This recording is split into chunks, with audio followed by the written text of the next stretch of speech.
professor e escritor, também doutorando em Ciências da Saúde pela Unisul, em Santa Catarina, e mestrando em Gerontologia pela Universidade Católica de Portugal.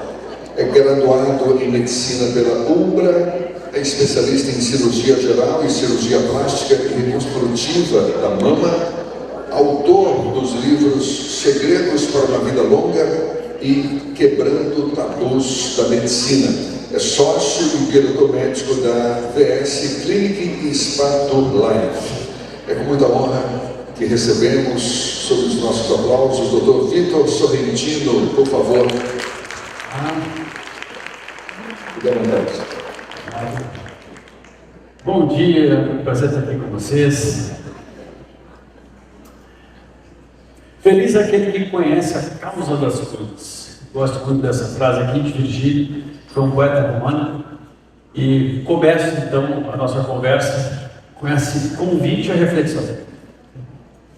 E a gente vai abordar durante a minha aula, foi proposto aqui a gente avaliar as consequências do sobrepeso e da obesidade, as consequências metabólicas, que são das mais variadas, para a gente poder entender, então, tudo que a gente pode fazer e a responsabilidade que nós temos para poder gerenciar a saúde dessas pessoas. Não está passando aqui na frente, o verde, estou pegando o verde. Bom, então, esse é o tema, repercussões metabólicas da obesidade. Quero dizer, primeiramente, que é um prazer estar aqui em Salvador mais uma vez. Acho que essa é a sexta vez que eu venho dar uma palestra, uma aula aqui. E que fico muito feliz pela... Acho que muita gente falou para vocês, né? O calor do baiano, sou terapeutando baiano, né? O carinho que vocês sempre me recebem. Então é uma honra estar aqui e ter sido convidado para poder compartilhar o meu saber com vocês, somar a vocês. Já me apresentaram antes disso, então essa é uma breve apresentação. E esse é o problema que nós temos. Então, é a obesidade. Nós temos talvez se baixar um pouquinho o volume do meu microfone, que às vezes eu me descendo demais aqui, posso dar um susto para as pessoas. Nós vivemos aqui um grande problema e nós temos então a verdadeira lá no sul de fazer uma bucha para resolver. Nós, profissionais de saúde, nós precisamos resolver aquilo que está adoecendo as pessoas, porque o sobrepeso e a obesidade, sem sombra de dúvidas, é uma das condições que mais geram outras condições. A incidência de obesidade triplicou nas últimas décadas, de modo que mais de 2/3, 70% da população adulta dos Estados Unidos está com sobrepeso e obesidade. E quase metade dos adultos, 48,5%, vivem em pré-diabetes ou diabetes. Isso está acontecendo com adultos e crianças também. Assustadoramente, no mundo, em 40 anos, aumentamos de 11 milhões para 124 milhões de crianças obesas. No Brasil, através dos dados do Ministério da Saúde, nós temos que quase 13% das crianças entre 5 e 9 anos são obesas, e 13% dos meninos, sendo que 10% das meninas entre 5 e 19 anos com obesidade e sobrepeso. O grande fator aqui de preocupação é: estamos projetando até 2030 um aumento significativo, mas com absoluta certeza, esses números são bem piores. Vocês sabem melhor do que eu que avaliar uma criança ou um adulto através do IMC é um predictor muito pobre. E essa é a única forma de se avaliar grandes populações, ou seja, altura e peso. Isso deixa passar um mundo de pessoas, um mar de pessoas que têm sobrepeso, mas embora a balança não apresente esse corpo. Esse aqui é um mapa explorado de obesidade infantil no mundo, ou seja, nós estamos com níveis alarmantes espalhados pelo mundo e o Brasil está com nível alarmante também. O que nos preocupávamos no passado era se as crianças tinham o que comer, e ainda devemos nos preocupar. Hoje é o que estão comendo, e excessivamente produtos alimentícios, sem sombra de dúvidas. A cada 5 dessas crianças, então, que forem obesas, na infância permanecerão obesas na fase adulta. E aqui um ponto muito relevante, que eu não deixo de perguntar em todas as consultas que eu faço dentro da clínica, para quem chega com esse objetivo de emagrecimento, é: desde quando? Como é que você era na infância? Porque isso faz toda a diferença.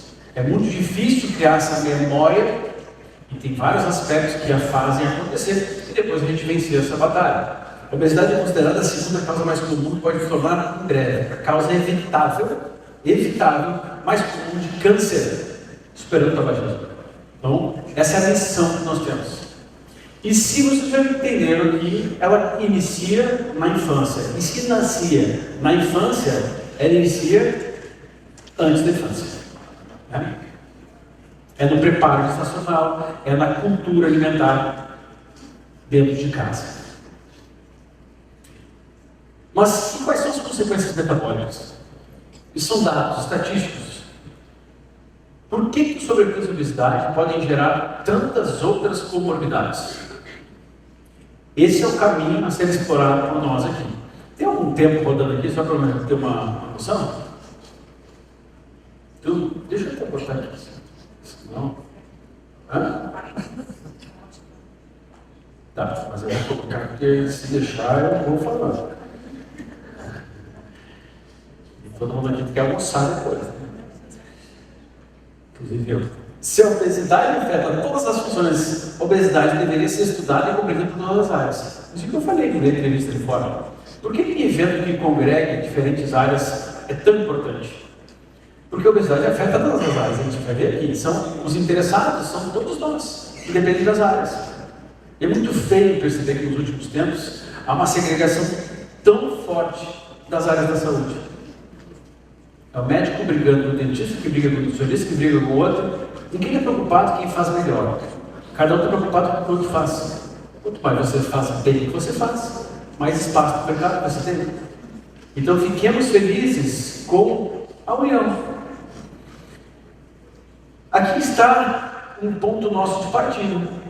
O que faz as pessoas terem obesidade, sobrepeso, é a mesma coisa que faz as pessoas adoecerem. É uma doença crônica.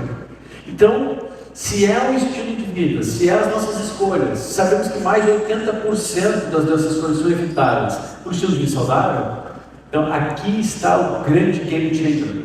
Aqui que a gente pode mudar. E também faz parte de entender causas para poder perceber consequências. Bom, mas a genética tem um impacto? Tem. Para alguns casos de obesidade mórbida, a gente sabe que sim, isso poligênicos. Agora, aqui nós temos uma revisão sistemática, meta-análise, mostrando 12 estudos incluídos em que, de fato, o FTO, que é esse gene, ele tem um peso maior do que os outros para o desenvolvimento de obesidade. Bom, isso quer dizer, então, que se eu tiver um FTO, um polimorfismo em homozigose, eu estou fadado a ter obesidade, sobrepeso? Vocês estão vendo ali em cima quem é o paciente? O paciente é Victor. Olha lá. Mas sim. Pois esse é o meu teste genético. Então, o meu risco de sobrepeso, ele é considerável. E da minha família é considerável. E aqui nós temos uma lista de uns genes que estão alterados. Esses genes que estão com polimorfismo, eu vou ressaltar aqui FTO. Eu simplesmente gabarito todas as variantes testadas, eu tenho polimorfismo.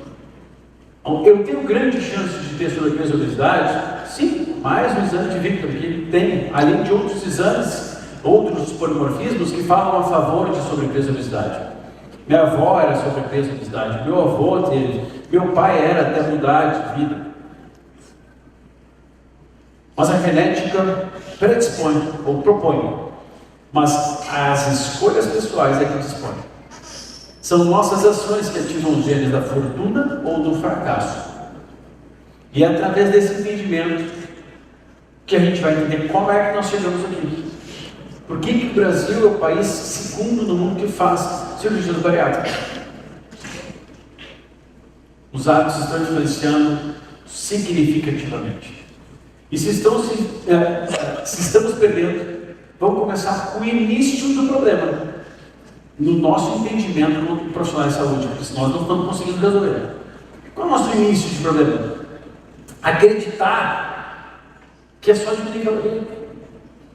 E ainda tem gente que fica pregando isso nas redes sociais. E isso não deixa de ser importante, mas não é o principal. Nós temos que qualificar o que se come.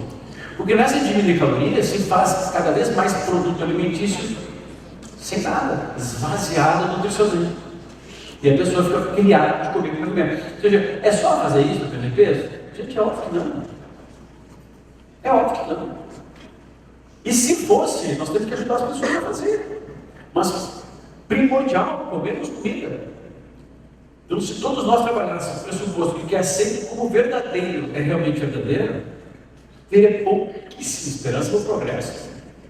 Ainda existem grandes nutricionistas, até amigos conhecidos meus, que ficam pregando só isso. É só diminuir caloria. As coisas não são tão simples assim. É só diminuir caloria para quem só atende quem quer emagrecer para ficar forte.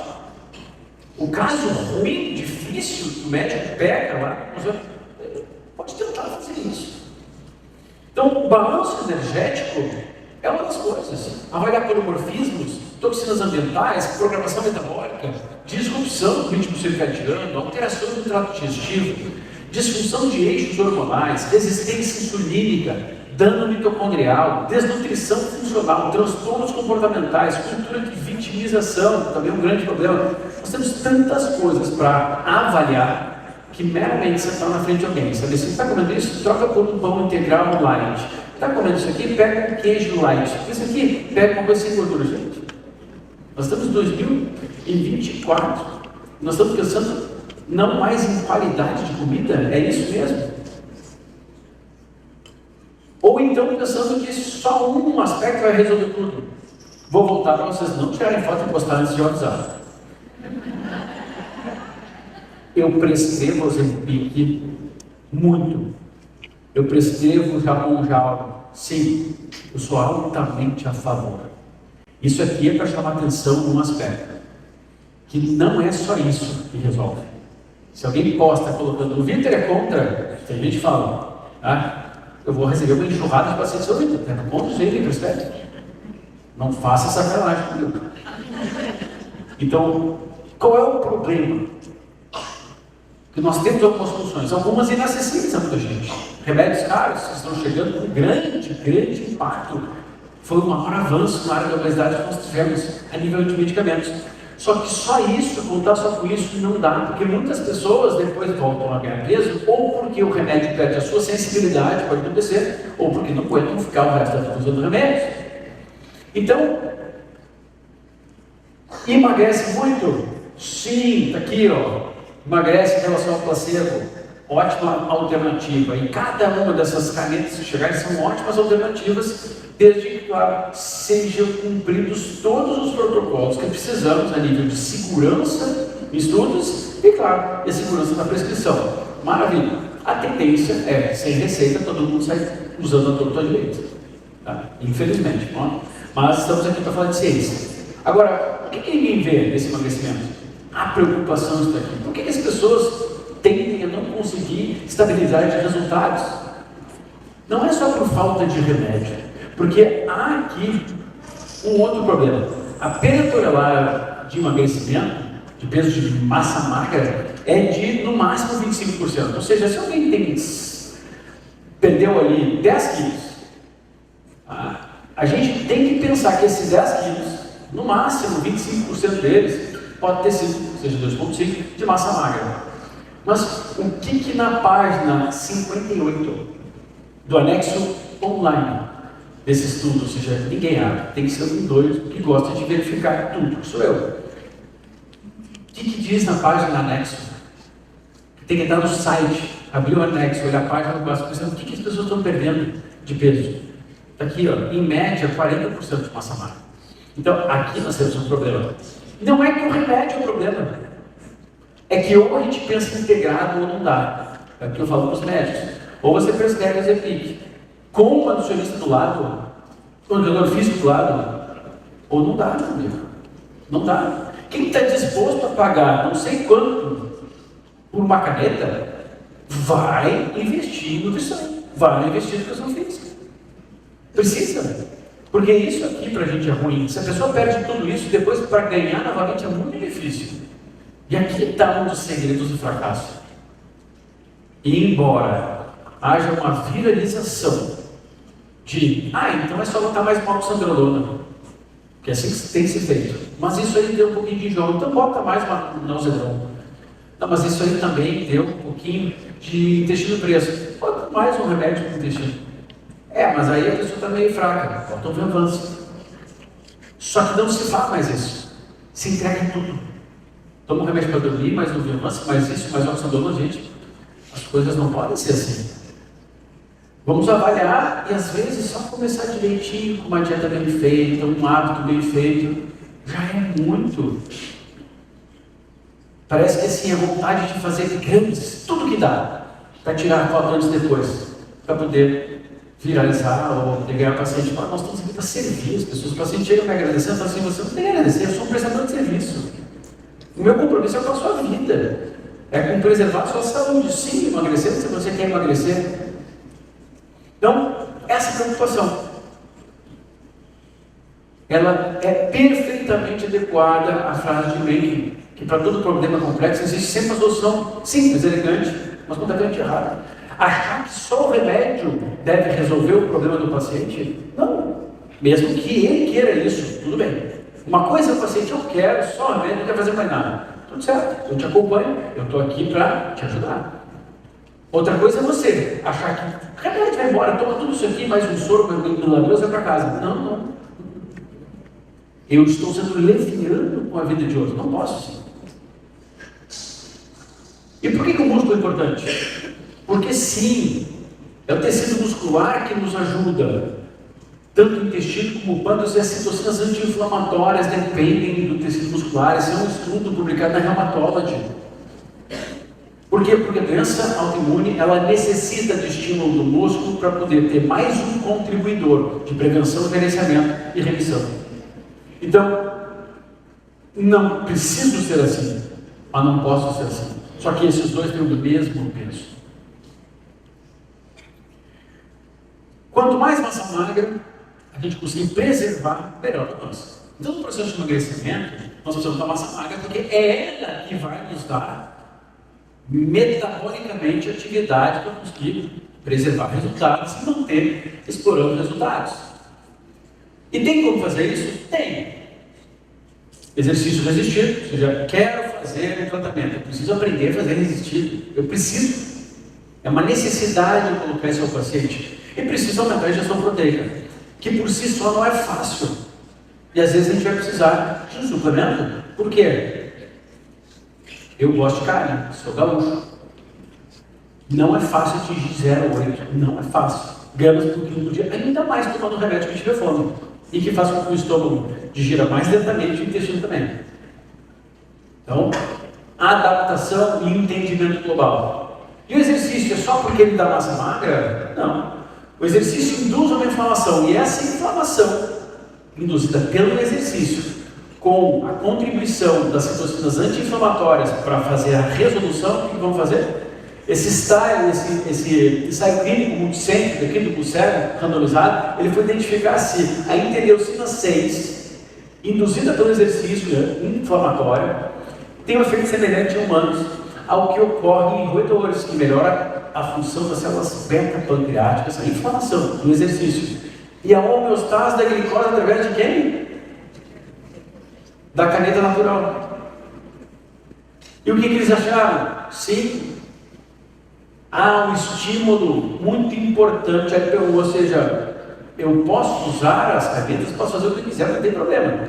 Agora, eu preciso entender que, se eu quero aumentar a minha chance do meu mecanismo fisiológico me ajudar, são os hábitos que vão fazer isso. Resultado: a interleucina 6 está implicada na regulação do GLP-1 em humanos. O bloqueio do receptor de interleucina 6 reduziu os níveis ativos, ou seja, quando eles não deixaram a interleucina 6 pós-exercício atuar, GLP-1 caiu. A inflamação do estresse controlado do exercício é importante para a gente. E tudo que a gente não quer, portanto, é perder a massa magra. Perder o exercício e perder a massa magra. Porque a obesidade sarcopênica é extremamente comum, muito mais do que a gente pensa, e perigosa. Quer ver, por exemplo, o que ela pode promover?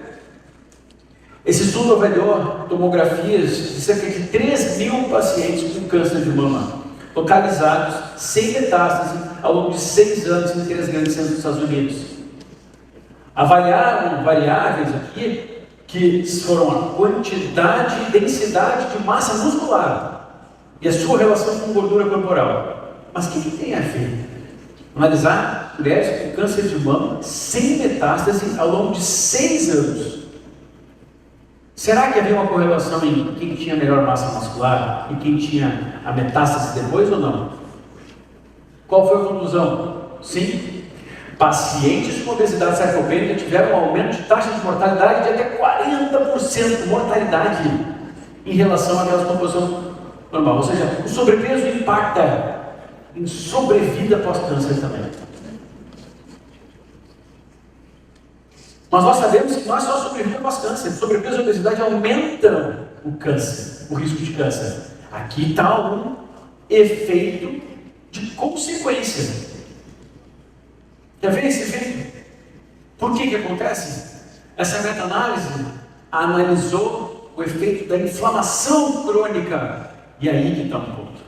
Ela está associada, ou seja, aumento de potência reativa, parâmetros inflamatórios. Ou seja, se eu não souber avaliar potência reativa, TB6, fibrinogênio, TNF-alfa, vai pedir um convênio direto TNF-alfa, veja quantas cartinhas você recebe depois de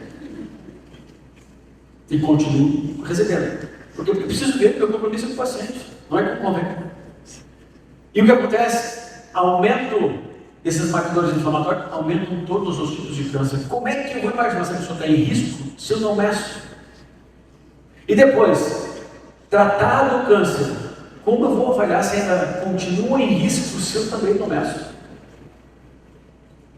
Fisiopatologia é importante para a gente, então, começar a abarcar todas as áreas. Como eu disse antes, todas as áreas da saúde precisam, e eu vou tentar segmentar dentro da medicina, entender sobre peso e obesidade, porque todos os indivíduos vão ter consequências, mais cedo ou mais tarde. Em que? Não sei. Porque o que primeiro pode aparecer no pode ser diabetes, no outro pode ser uma doença cardiovascular, no outro pode ser o câncer. Então, uma visão simplista, o ganho de peso, como a gente viu aqui, seria realmente a última consequência comer calorias demais.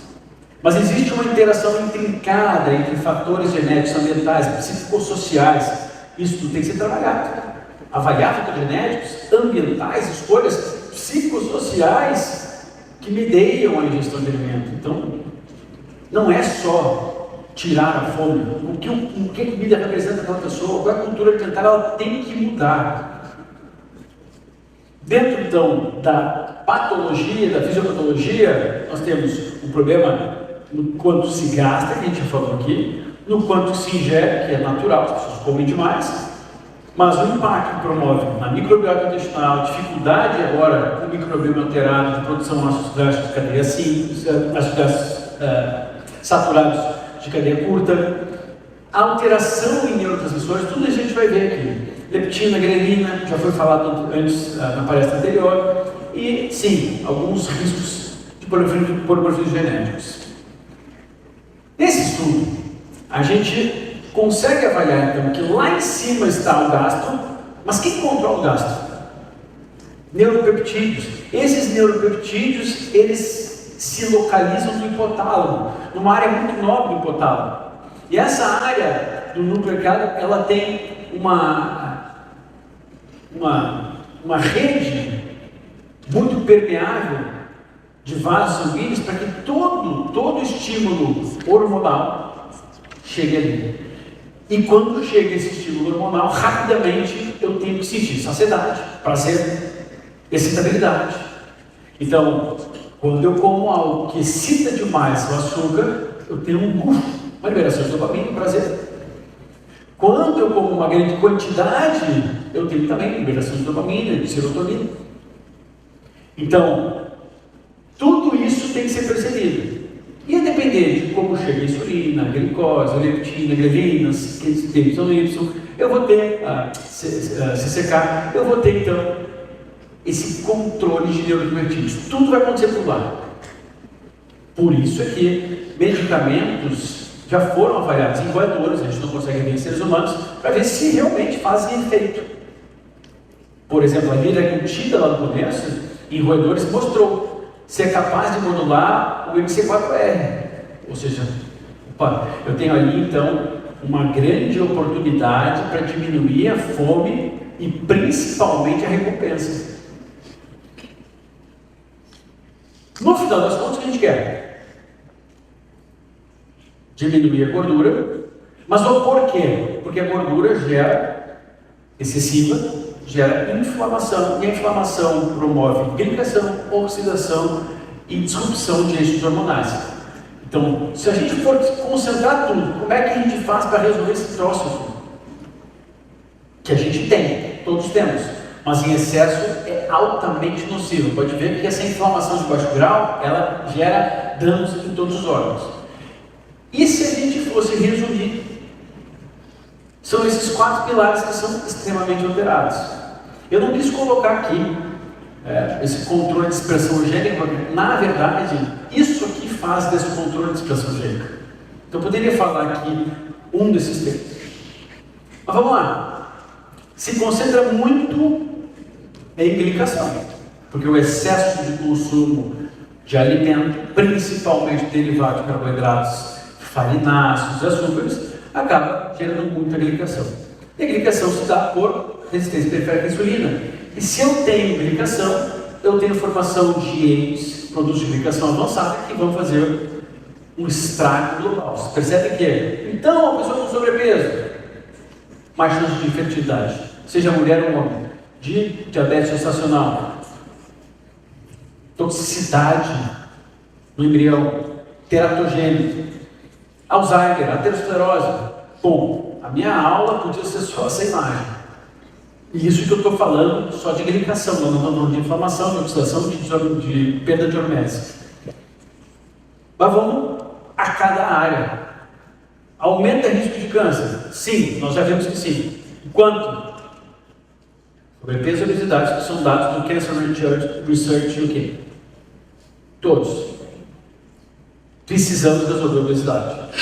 No Brasil, o INCA estima mais de 704 mil casos novos de câncer no Brasil até 2025. Vamos pensar no câncer mais comum das mulheres aqui? Câncer de mama, 2 milhões de novos casos no mundo em 2018, diagnóstico precoce, até melhora a mortalidade, mas e a prevenção? Ninguém quer ter. Câncer metastático, no momento que tem a sobrevida média de 24 meses. A expectativa de aumento é de 55% a 58% na mortalidade em países em desenvolvimento nos próximos 20 anos. Então nós temos um problema sério aqui. Mas, e sobrepeso e obesidade? Sabe o que eles fizeram nesse estudo aqui? Eles acompanharam pacientes em tratamento, 936 pacientes sem diabetes, pós-mastectomia, sem diabetes, pós-mastectomia para câncer de mama, em 5 anos. A hiperglicemia relacionada à quimioterapia, com glicemia de jejum acima de 100 e glicemias aleatórias acima de 140 durante 2 ou mais ciclos de quimioterapia. Olha o que acontece: proporção de livres e recidiva, a hiperglicemia diminui a sobrevida, aumenta a recidiva, e a proporção de sobrevida geral, a mesma coisa. Sabe o que os pacientes ouvem quando eles vão lá tratar um câncer? Que a alimentação é bobagem. Sabe o que eles servem, geralmente, tratando o câncer? Carboidrato, é a carbolândia. É a carbolândia. Eu não sou contra carboidrato, gosto de ingerir. Mas fazer as pessoas terem pico glicêmico o tempo todo no hospital, principalmente tratando câncer. Por quê? Mas por que acontece isso?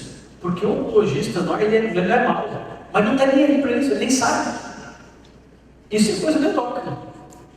Só que o endócrino não está lá ajudando ele a tratar. Não há comunicação das áreas, porque não é só o endócrino. Não é só para dar um remédio para baixar. Quem tem que fazer essa alimentação aqui? É nutricionista. Mas o nutricionista, às vezes dentro do hospital, não tem liberdade, ou então aprendeu na faculdade uma pirâmide alimentar que a gente vai ver daqui a pouquinho qual é. Então, o que vai fazer a mudança para o câncer? Olha, se eu quero impedir, é mudança de hábitos. Hábitos nós estamos falando, inevitavelmente, de alimentação. E a obesidade, então, dos pais está associada ao nascimento prematuro, espermatogênese prejudicada, com menores taxas de fertilidade associadas à gravidez. Vamos entrar aqui desde o começo. Mas onde a gente precisa começar esse tratamento? Papai e mamãe.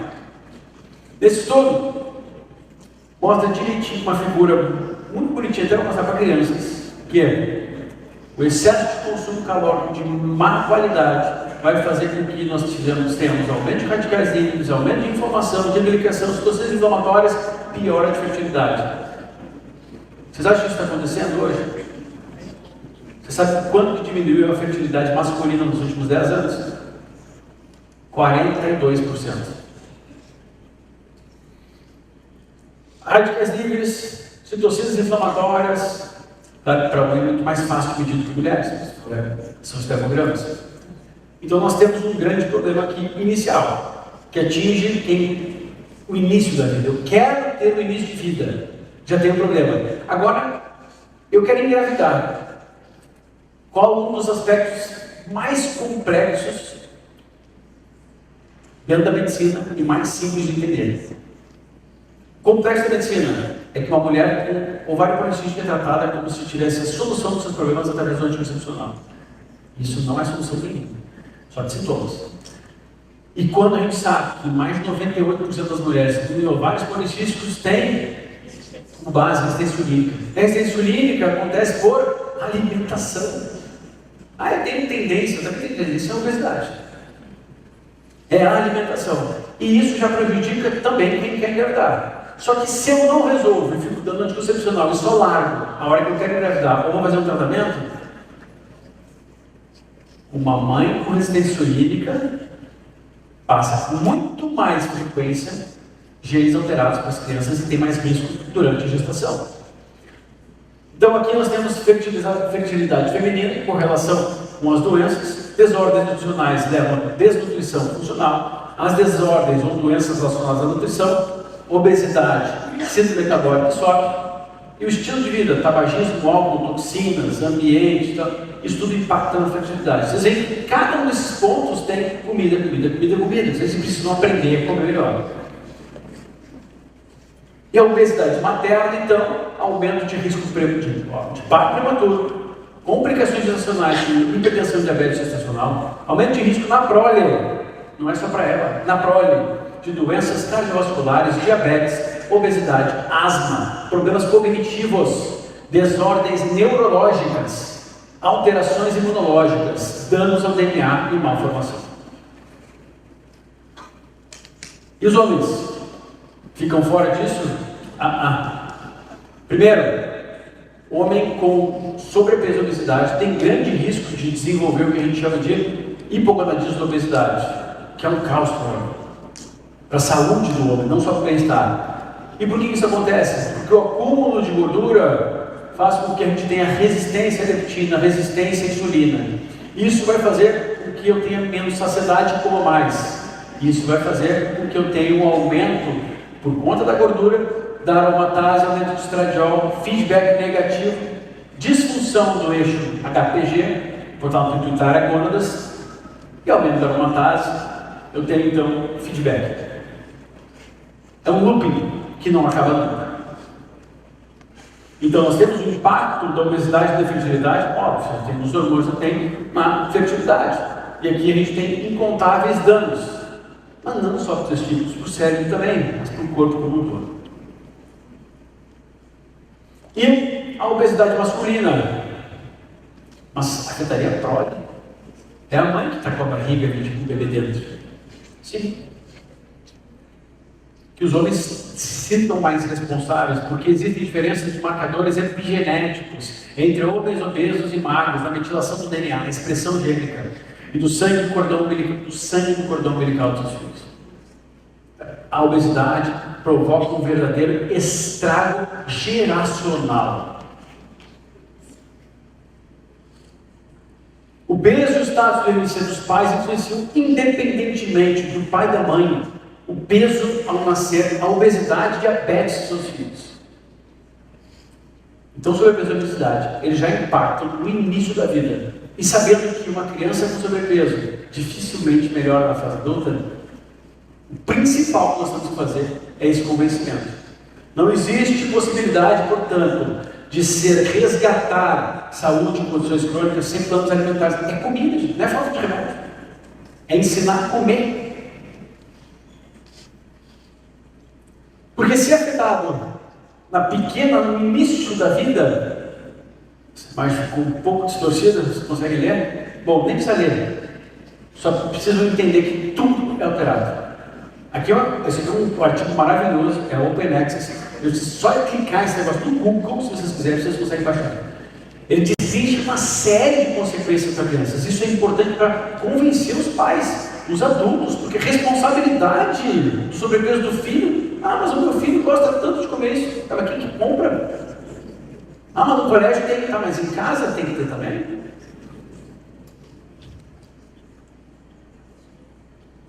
Bom, então aqui nós temos um impacto da obesidade, inclusive da imunidade, seja de crianças como de adultos. O que nós temos que orientar, porque se a mãe come algo depois, eu já estou sendo bem legal, porque para não dizer que é uma pessoa feminina, porque senão vai dizer assim, não, machista. Não, os dois têm responsabilidade, mas em algum momento a mãe tem muita, e o pai tem muito, de não trazer esse negócio para casa, porque ficar comer esse cheeseburger eu como, tá? Certo? Mas isso tem épocas que a gente tem que diminuir drasticamente. Vale aquele esforço. Tá? Ai de nós que dominamos o mundo e perdemos o domínio de nós mesmos. Que geralmente você fala com a mãe. Não se estressa com isso. Pera aí, velho, se estressa agora. Depois não se estressa. Nós temos uma vida para viver, para ser felizes. Eu sou totalmente contrário a isso. A gente vive para ser um ser humano digno, íntegro. Felicidade é um subproduto de alguém que é digno, íntegro. Quem vive para ser feliz, ganhar dinheiro e se procriar, cada um de nós conhece pessoas que vivem assim, são capazes de pisar em todo mundo, só por fama, por dinheiro e para uma suposta felicidade. Essa felicidade não existe. A vida é um caos dessas pessoas, aqui pouca gente sabe. Indivíduos obesos estão em risco de desenvolver várias doenças. Então a gente começou a falar de algumas doenças, câncer, no feto, na mãe, no pai, mas aqui são várias doenças crônicas, como diabetes, hipertensão, câncer, distúrbios neurológicos, que podem ser severamente afetados pelo acúmulo de excesso de gordura corporal. Mas por que gera tanto problema? Porque gera problema lá dentro da célula, uma estrutura que lascou. Não tem saúde sem saúde mitocondrial. Porque a qualidade mitocondrial afeta a saúde, o sistema de todos os órgãos, biogênese, desempenho, impactando doenças cardiovasculares, imunológicas, musculoesqueléticas. Então olha só, o caminho cada vez mais é menos lá dentro da célula. E esse caminho é uma alteração de macrófagos para mais pró-inflamatórios, porque a gente tem mais gordura corporal.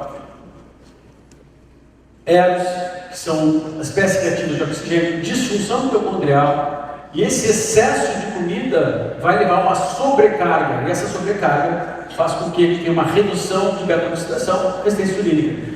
Então aqui, se eu danifiquei a mitocôndria, a energia fica ruim, o cérebro fica ruim, os testículos, os órgãos, os hormônios, cada vez mais lá dentro. E como é que eu resgato a mitocôndria, gente? Tem remédio?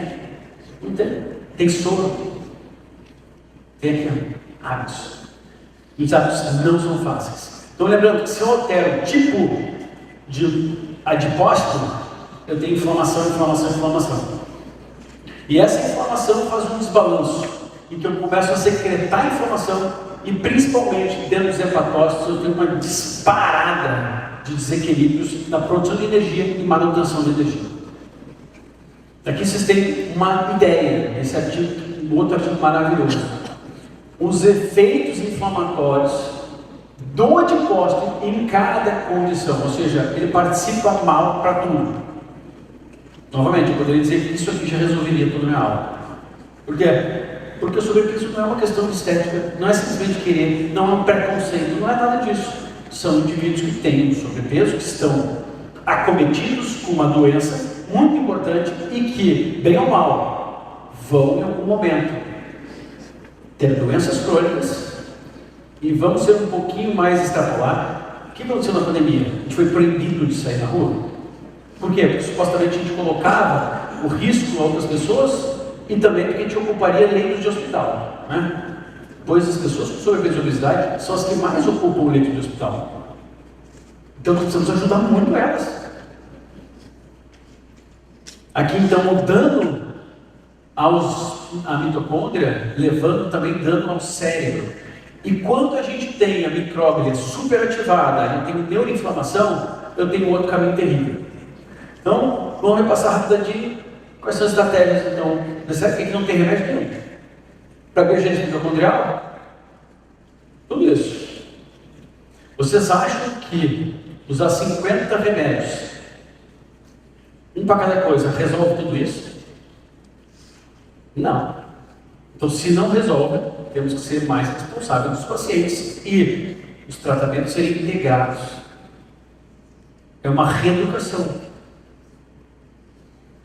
Mas o cérebro, Victor falou que o cérebro fica danificado. O que tem a ver? Está cheio de gente com sobrepeso, mas deve ser inteligente. Inteligência é uma coisa, vamos separar. Inteligência é uma coisa, se treina, se aprende, se educa, se evolui. Cérebro danificado, danifica, vai piorar, fatalmente. O país, o Brasil é o país com maior prevalência de depressão, além de ser o segundo país com maior prevalência das Américas. Qual é o país que mais tem depressão? Estados Unidos. Qual é o país mais obeso do mundo? Estados Unidos. E depressão é falta de remédio? Não, mas depressão não tem nada a ver com obesidade. É só uma associação. Então, quer dizer que depressão é porque a pessoa nasceu com falta de inibidor da recaptação de serotonina no cérebro. Esse conceito já foi para as bolívares há muito tempo. Aliás, a teoria das monoaminas, que seria uma falta de serotonina, também já foi para o saco há bastante tempo. Não tem sustentação, por todas as maiores meta-análises. Pode ser um distúrbio heterogêneo. E que a neuroinflamação hoje é tida como pior. O que leva a neuroinflamação? A pessoa em estado inflamatório. O que a pessoa com sobrepeso tem, com resistência insulínica tem? Estado inflamatório. Olha lá, fator de necrose tumoral alfa, inflamação. Disrupção de eixo hormonal aqui, do eixo HPA, que é o eixo de produção de cortisol no final, que a Tchelle falou antes com vocês. Então, sim, a inflamação, o estresse oxidativo, o sobrepeso afetam o cérebro. Isso vem com overnutrition, com comer errado, acúmulo de gordura, baixa atividade física, hábitos, gerando tudo que a gente já viu. Vamos focar em resistência insulínica aqui, porque são todos os outros distúrbios impactando tudo, inclusive no cérebro. E quando eu tenho isso, eu tenho efeitos de desordens neurodegenerativas. Não é somente o emburrecimento, é o aumento de risco de doenças crônicas e doenças neurológicas difíceis. Tão difíceis quanto olhar isso aqui. Eu adoro isso. Mas, resumidamente, aqui nós estamos falando de algo de corpo e aqui nós estamos falando de cérebro. E essa imagem é emblemática. Sabe por quê? Porque quem trata cérebro não quer saber de corpo. E vice-versa. E é um caos. Quem trata o corpo não faz ideia, que às vezes o que ele está prescrevendo aqui está ferrando o cérebro. E vice-versa. Aqui só se pensa assim: o que o cérebro está faltando? É esse remédio? Não, agora vai ter aquele remédio, agora vai ter aquele outro. E essa inflamação, ela tem um crosstalk. Nesse crosstalk aqui nós estamos vendo tudo que eu falei: estresse oxidativo, neuroinflamação, excesso de estabilidade glutamatérgica, disrupção dos neurotransmissores. E aí? É um caminho para o fim. Porque se eu tiver não saúde, não estou obeso, mas se eu não tiver saúde e eu afetar os neurotransmissores e o hipotálamo, qual é a predisposição que eu tenho? Começar a me atirar um pouco mais em comida. Como é que tudo começa, gente? Começa com um descontrole. E esse descontrole faz com que tudo isso aconteça. Bom, é a mesma coisa com imagem diferente. Isso aqui é falta de um remédio para resolver tudo isso? Ou falta de 50 remédios? Ou que podem ser muito bem-vindos, né? Sou totalmente a favor do medicamento, não é isso? Até para obesidade, que é difícil. Agora, está com sobrepeso, toma aquilo, 10 remédios. Mas é uma doença, eu sei que é uma doença. Mas esse indivíduo com uma doença, uma hipertensão, você já sai com 50 remédios? Ou você começa orientando exercício, o remédio se for necessário? Agora, atenção, eu não pude deixar de não colocar esse artigo que foi publicado esse ano. Por quê? Quando atinge o cérebro, para a obesidade, sabe o que faz? antidepressivo, e hoje está na moda para escrever Tremvans para todo mundo.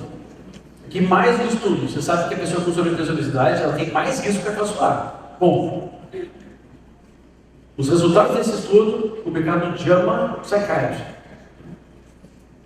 de caso controle de base populacional, 14 anos de acompanhamento, sugerindo que o uso de longo prazo de medicamento para TDAH, as anfetaminas, ou proanfetaminas, estava associado a um risco aumentado de doença cardiovascular, especialmente hipertensão e doença arterial. Qual é a doença que mais mata no mundo, gente?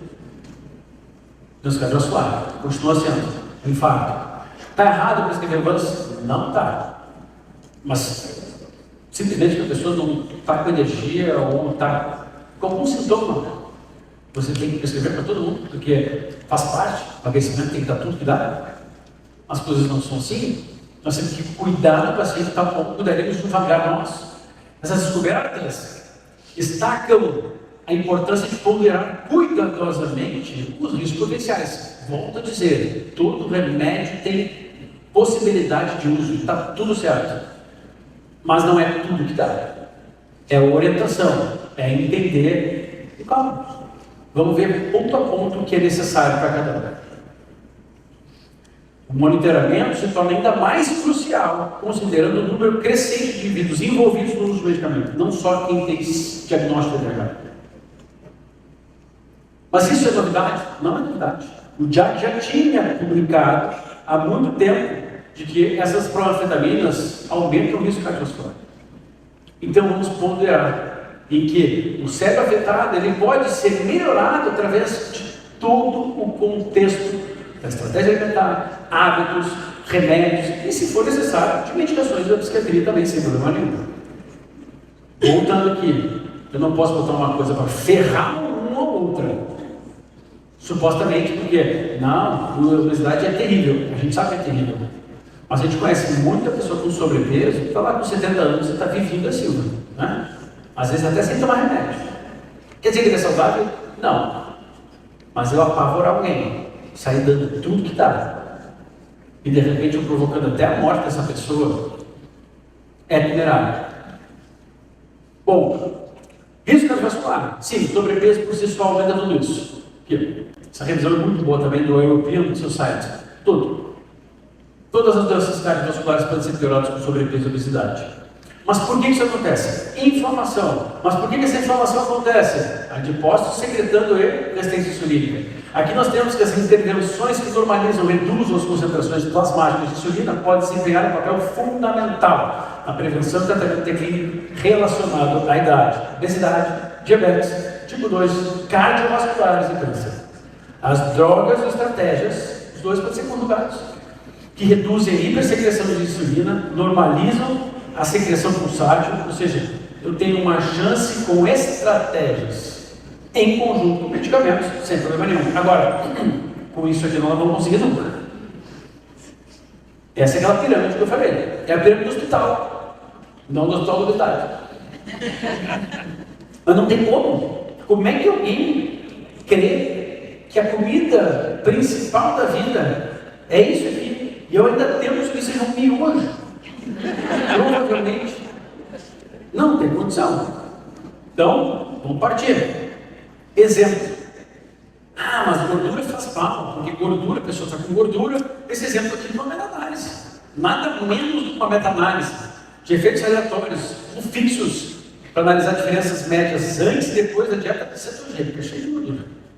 E corresponde, ou seja, tem um efeito significativo, são 13 estudos com 567 indivíduos. Conclusão, a cetogênica não só tem um efeito terapêutico no controle lipídico em pacientes com diabetes tipo 2, mas também contribui significativo para a perda de peso.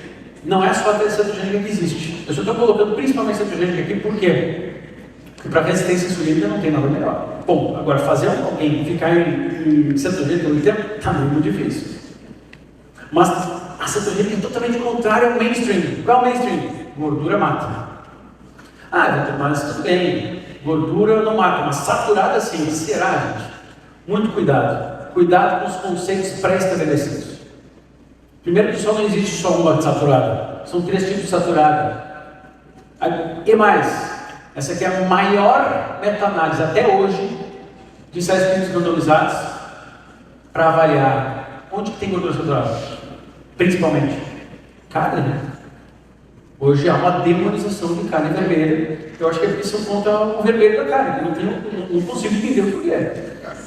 Análise de grupo. Artigos que os participantes da pesquisa foram orientados a consumir um padrão alimentar saudável mostraram melhora nos painéis saudáveis, nos painéis de fatores de risco cardiometabólico, independente da principal fonte de proteína consumida. Isso foi particularmente evidente para intervenções que incluíam padrões alimentares com restrição de energia, emagrecimento, restrição de energia, que restauraram o peso. Lembra como é que a gente consegue preservar massa magra, no emagrecimento? Adequando o consumo proteico, seja via peixe, seja via feijões, ou seja via carne vermelha. Ah, mas eu não posso, porque daí o cardiologista falou que se eu quiser emagrecer, eu tenho que comer menos gordura, porque senão eu ferro o coração. Será? De novo? Essa aqui é a maior meta-análise até hoje para todas as causas de mortalidade. Nós não estamos falando só de emagrecimento e diabetes. E o que ela revelou? Concluiu que a magnitude da associação entre consumo de carne vermelha e processada e mortalidade, botaram processada junto, olha que sacanagem, salsicha, e mortalidade por todas as causas e desfechos cardiometabólicos adversos é muito pequeno nas evidências de baixa certeza. Eu estou pensando para vocês que é mais arriscado colocar no obeso, no venvança, tudo que dá, do que, muito mais, do que consumir carne vermelha, porque as evidências são essas. Ou seja, uma das mais, se não mais bem elaborada, imensa rigidez, isso aqui é Open Access.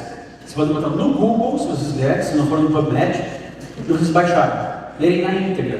Vocês vão entender, não existe evidência. Ah, mas não sei quem falou que óleo de soja lá, porque não tem um perfil, não altera colesterol. Vamos entender o seguinte aqui, rapidamente. Colesterol é ser substituto, morte é ser clínico. Não adianta eu aumentar ou baixar e a pessoa morrer mais. Eu preciso daquilo que faz a pessoa morrer menos. Mas claro, que existe um acordo tácito aqui, universal, para que permaneça na média. A média é fazer aquela pirâmide alimentar, a média é a Maria vai com as outras. Se alguém reage à mediocridade, é tomado como traidor. Você falar, trazer esses pontos aqui, cada vez que se fala, por exemplo, que pode consumir carne no Instagram, você deveria dar uma aula de 1 hora. Por quê? Porque alguém vai contrapor com uma bobagem. Ah, mas aumenta o colesterol. Você tá, mas aumenta o colesterol, esse cara não mata mais. Ah, mas e aí por diante? Então, nós sabemos que o problema cardiovascular é inflamatório, é a medicação também, mas é inflamatório. Então, esse é o nosso ponto. E essa inflamação subclínica, ela não só gera infarto, ela gera uma infinidade de consequências. Por isso que a obesidade também gera essas consequências. Só para a gente pegar a reta final aqui. Ah, Victor, mas a minha área não é afetada, porque a pele, a dermatologia não é afetada pela obesidade. A pele fica até mais fofa, né? E melhor, vocês mais obesidade. Aqui, mas afeta? Sim, crescimento. Os produtos de ligação avançada são glicadores, açucaradores. Altera a ligação, altera todos os fatores de queratinócitos, fibrinócitos, melanócitos, células imunológicas, ou seja, sim, o sobrepeso e a obesidade também afetam, principalmente a resistência insulínica. Tá, mas então é só lá fazer uma lipo. Estou com sobrepeso, fazer uma lipo. Saibam que a resistência insulínica é um dos principais mecanismos pelos quais várias complicações cirúrgicas comuns são desencadeadas. Uma queda de sensibilidade à insulina de 50% após a cirurgia aumentou o risco de complicações graves, em 5 a 6 vezes a mais o risco de infecção grave, em 10 vezes mais. Por isso que eu conversando ali fora, sim, as pessoas super obesas vão ficar em regime de internação. Por quê? Porque se colocar uma pessoa dessa em risco cirúrgico, às vezes, é muito alto. Só que muitas vezes essas pessoas com risco cirúrgico, elas estão com um alto risco cirúrgico e vão lá fazer uma cirurgia plástica. Ah, Victor, mas acontece pouco, porque eu olho a glicemia de jejum. Perceba essa glicemia de jejum aqui de 101. Vai para 216, 157, mas sem insulina. A insulina estava normal pela 3. Olha quando coloca em glicose a resistência brutal da insulina que essa pessoa tem. Uma curva insulinêmica glicêmica salvaria muita gente. Então, perceba que olhar números estáticos aqui também não nos garante muita coisa. Mas acontece pouco o problema com cirurgia plástica. É que isso não é exposto. As mortes não são divulgadas corretamente. E olha que eu sou de uma família de cirurgiões plásticos. Mas lá a gente prega isso. Querem emagrecer com a plástica? Não é comigo. Por quê? Porque lipo não é para emagrecer, é para dar formato. Até na nefrologia. É óbvio, os diabéticos são os que mais ocupam. Mas só para diabetes e uma perda de função renal, não só isso. Doença crônica renal por obesidade, inflamação e medicação, a incidência de glomerulopatia relacionada à obesidade aumentou 10 vezes nos últimos anos, sendo que a obesidade também demonstrou ser um risco de nefrolitíase e uma série de malignidades, incluindo câncer renal. Consequências da obesidade, então, das mais variadas. Todos os órgãos, ficou muito claro aqui, são afetados. E é isso que a gente precisa entender para poder tratar essas pessoas, que é, os tratamentos são variados. Se pode usar remédio ou não, se pode usar soro ou não, se pode usar estratégia. Agora, dieta não tem como não. Alimentação não tem como não. Os hábitos. Então, para uma medicina de precisão hoje, uma saúde de precisão, nós precisamos de todos nós estarmos juntos. Porque tem aspectos emocionais, tem aspectos familiares, tem coisas de polimorfismos genéticos e tem uma série de outras coisas que precisam ser vistas. Lembre-se que respostas distintas exigem condutas personalizadas. Personalizadas. Por isso que eu falo, o tudo que dá para todo mundo não é personalizado. E a gente está colocando em risco, no mínimo, o bolso da pessoa. É saber ser sniper. O que pode acontecer? Por exemplo, vocês viram isso aqui, né? Fígado lesionado por substância para emagrecimento. Eu não sei quem é essa menina aqui, tá? Mas apareceu tudo que é lugar na galera. Mas eu sabia quem era a médica que tinha tratado. O problema foi que ela usou, gente, depois de explicar que fosse tipo na tomada difícil. Porque não foi. O problema dela foi seguir lá no final. Ninguém mais quer saber disso. Acabou com a vida da médica. E olha que era uma mulher legal. Imagina se você ainda está fazendo coisa errada. Supostamente por uma premissa. Não, é uma doença, estou dando tudo. Então, nós temos que tratar tudo que a gente pode. Mas isso não quer dizer que a gente precisa dar tudo que é remédio, de uma hora para outra, porque tem tudo que tem que fazer. Um remédio não pode substituir uma boa orientação psicológica, uma boa orientação de alimentação, exercícios físicos, ele pode ajudar. É que sou eu, geneticamente aos 30 anos que eu era. Depois aos 35, fazendo solteiro, sabe como é que é, né? Aqui nós bem solteiro, né? Você estava namorando, mas sabe aquela coisa? Será que vai, papai? Porque eu estava separado antes. Aqui eu casei, o desgosto foi tanto depois da minha desgosto que separou.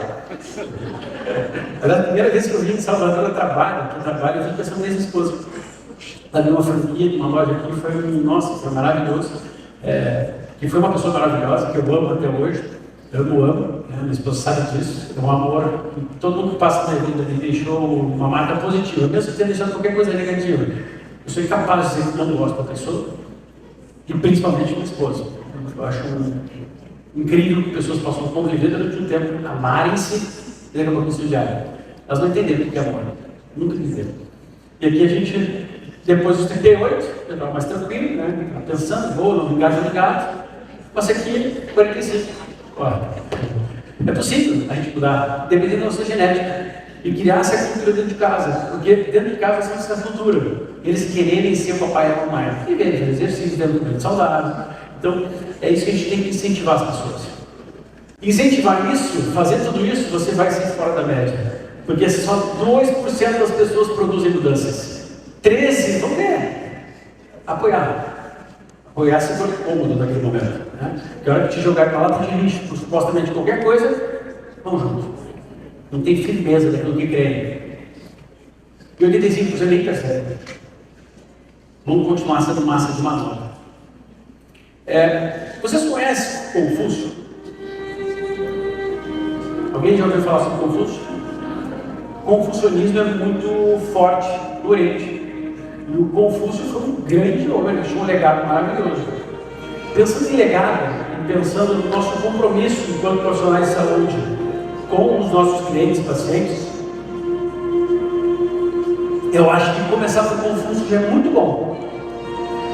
Não faça aos outros aquilo que você não deseja que fizesse com você. É bonito? É isso que nós profissionais de saúde precisamos fazer? É só isso, é só isso. Não faça ao próximo aquilo que você não gostaria que fizesse com você. Isso te leva a um ápice. Confúcio chegou a um ápice. O confucionismo chegou a um ápice. E Confúcio morreu aos 72 anos por causas naturais.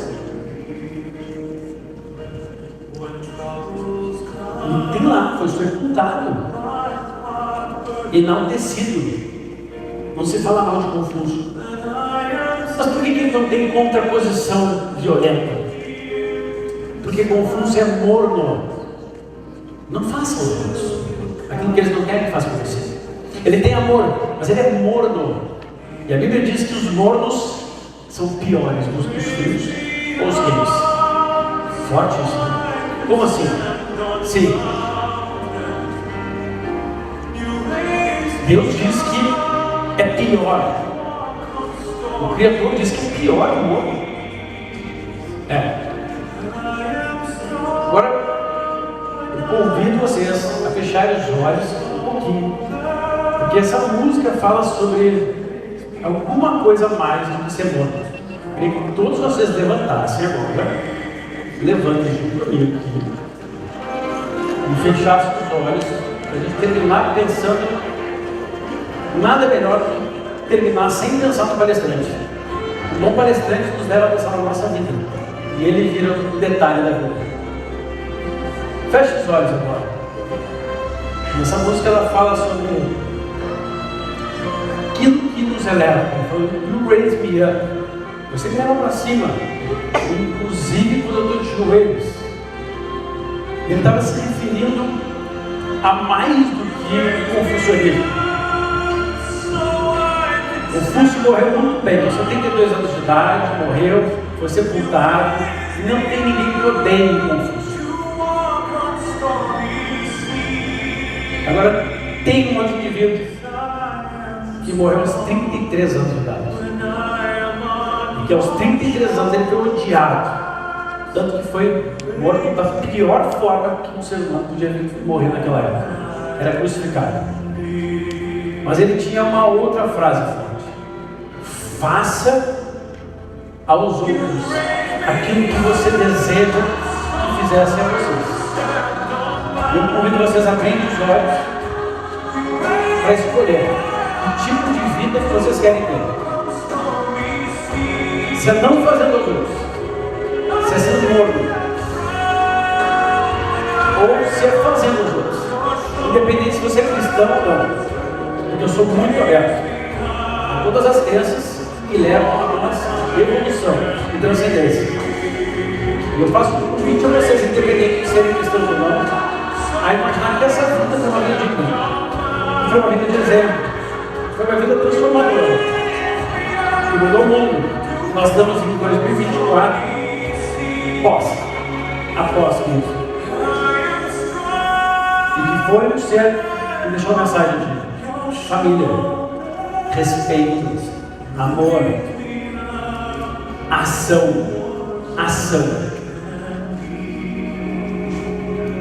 E não simplesmente olhar e ficar de fora. Nós, profissionais de saúde, nós somos convidados no momento em que nascemos. E talvez uma sementinha foi plantada para que sejamos profissionais de saúde, a sermos quentes. E se estivermos frios, a frieza nos dói e faz com que a gente busque o calor de Salvador. Muito obrigado por estar aqui com vocês. Muito obrigado. Muito obrigado. Vereador Vitor Sorrentino, pedindo para que permaneça no palco mais alguns minutos. Vamos reservar 10 minutos para perguntas. Cadê o QR Code que a gente vai disponibilizar aqui na tela? Isso.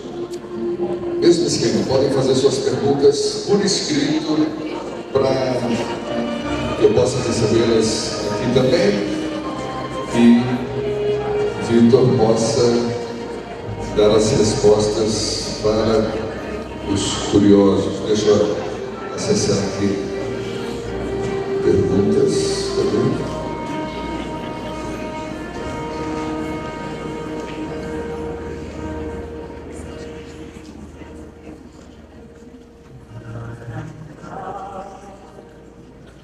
Aguardando aqui. Deve estar escrevendo.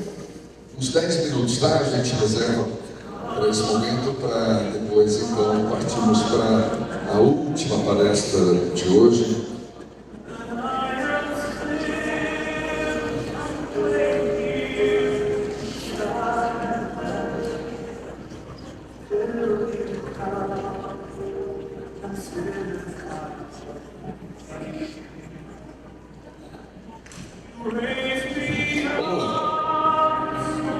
Você acha que quem tem obesidade tem comorbidades simplesmente porque são obesas ou devido aos maus hábitos de saúde? Primeira pergunta que a gente faz. Excelente pergunta. Quem veio antes, o ovo ou galinha? Então, é muito provável que as duas coisas sejam válidas. Tanto que o mau hábito por si só ele já leva ao aumento de doenças crônicas. A obesidade, ela contribui, então, em conjunto. Eu dou como exemplo, nós temos estudos mostrando que as pessoas com colesterol mais elevado, elas vivem mais. Tá? Isso quer dizer que baixar colesterol é ruim? Não quer dizer. Quer dizer que talvez muitos dos que usam remédio para baixar colesterol acreditam que não precisam fazer mais nada. E o remédio por si só vai resolver a vida deles. Então talvez os hábitos estejam levando essa pessoa e não o remédio em si. A obesidade é a mesma coisa. Ela leva, mas os hábitos sozinhos também levam. Tanto que muitas das pessoas têm todas essas doenças sem absolutamente nenhum ganho de peso. Mais uma pergunta: se a pessoa não conseguir emagrecer mais do que já conseguiu na dieta, provando vários tipos de dietas, com introdução de atividade física, medicamentos, etc., o que ela deve fazer para conseguir emagrecer mais? Eu tenho uma frase que eu aprendi cedo: para todo problema existe uma solução. E muitas vezes as nossas soluções, elas não foram ajustadas exatamente para a nossa individualidade. Eu sou a favor de remédio, eu sou a favor de cirurgia bariátrica, eu sou a favor de tudo isso, tá? Porque lidar com obesidade não é fácil, tá? É lidar com vícios, com prazeres, é muito complexo. E até de possibilidades de vida. Às vezes a pessoa não consegue mudar tudo aquilo que ela poderia ou deveria mudar. Agora, é muito comum nas redes sociais eu falar sobre alguma coisa e a pessoa assim: nossa, eu já como saudável, mesmo assim não melhora. Sempre pensa assim: o que é saudável para um, às vezes não é para o outro. Existem médicos e médicos, nutricionistas, educadores físicos e educadores físicos.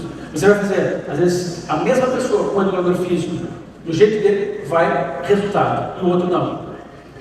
Então, tudo isso deve ser, primeiramente, personalizado. Será que fez tudo certo que deveria fazer? Esse é o primeiro ponto.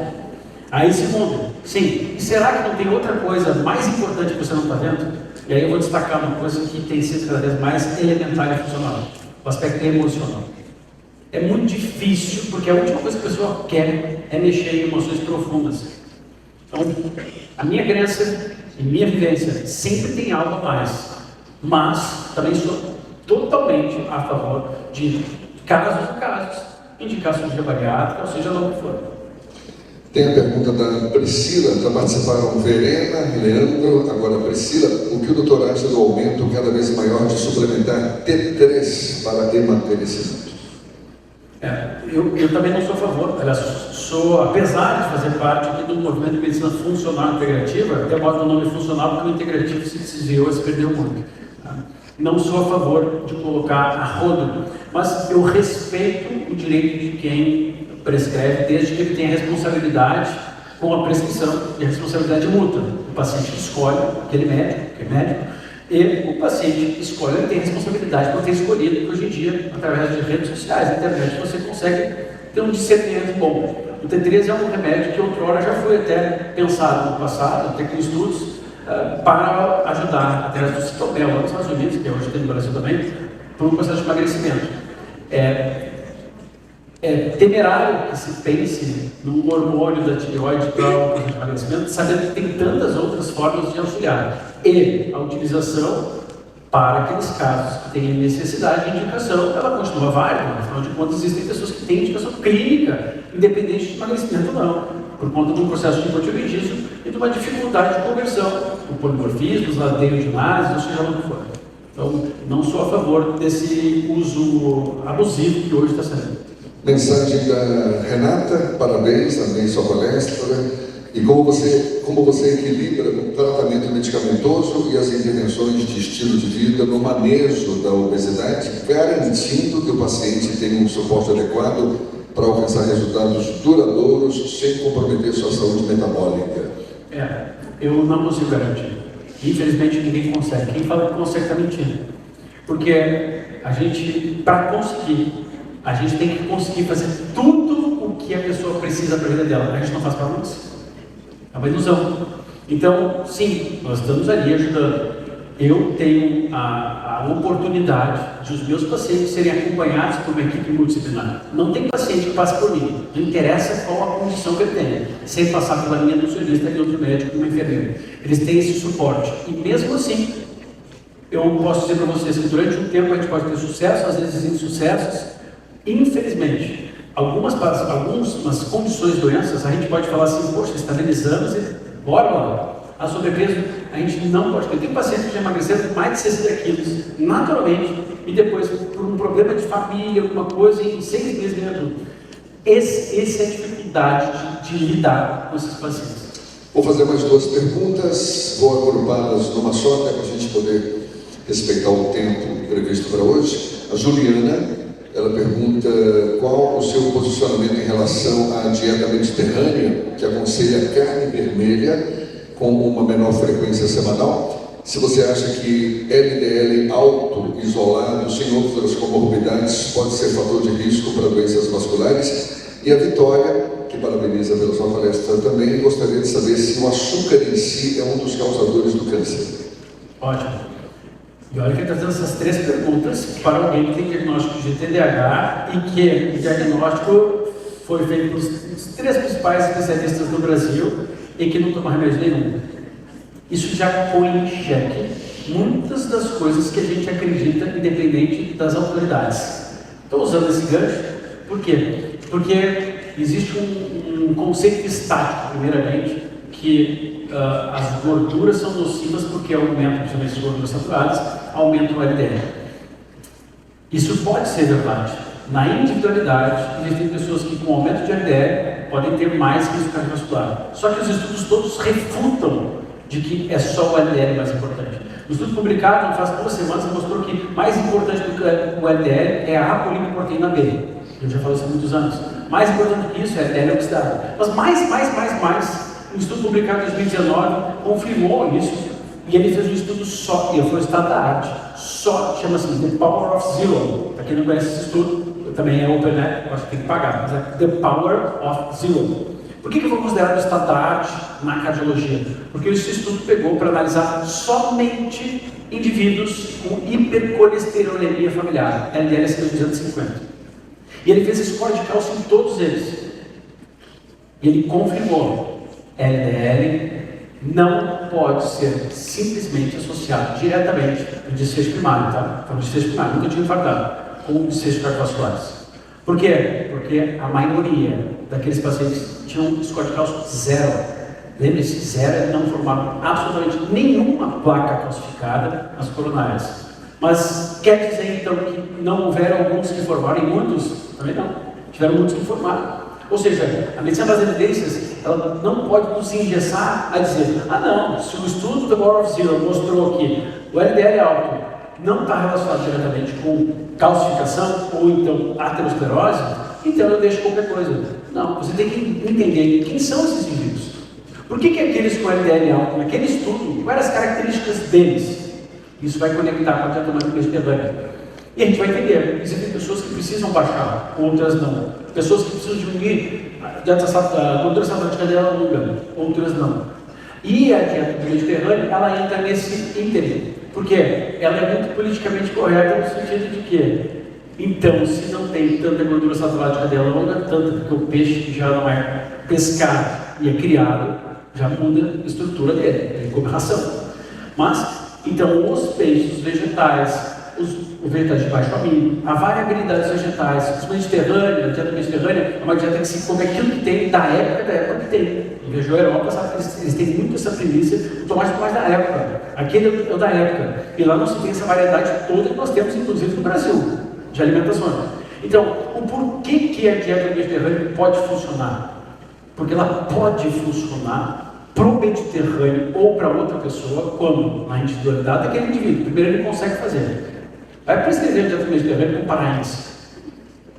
Não tem como, ele não tem acesso a isso ali. Não é porque ser pobre é rico, não, porque está muito distante do mar Mediterrâneo. Nós temos determinados alimentos. Vai para o gaúcho, no interior do Rio Grande do Sul. Não é só aquele que não gosta de peixe, eu gosto, não. É inacessível. Seria muita, no meu ver aqui, de consciência real, seria muita ilusão e modismo a gente achar que essa é a melhor dieta. Essa pode ser a melhor para muita gente, mas pode ser um vegetal, um vegetarianismo para determinado seja melhor, ou um carnívoro para outro. Eu sou totalmente aberto àquilo que no indivíduo funciona, desde exames mais altos, mais baixos de HDL, de colesterol, a parte hormonal. Não tem uma coisa certa para todo mundo. Em exames e idealização de estilo de vida. Tem que acompanhar e ver resultados. A gente vai falar assim, músculo, se a pessoa correr perto. Tá. Se for concorrente perto, tá. E a gente vai ver pessoas que não perderam fazendo isso.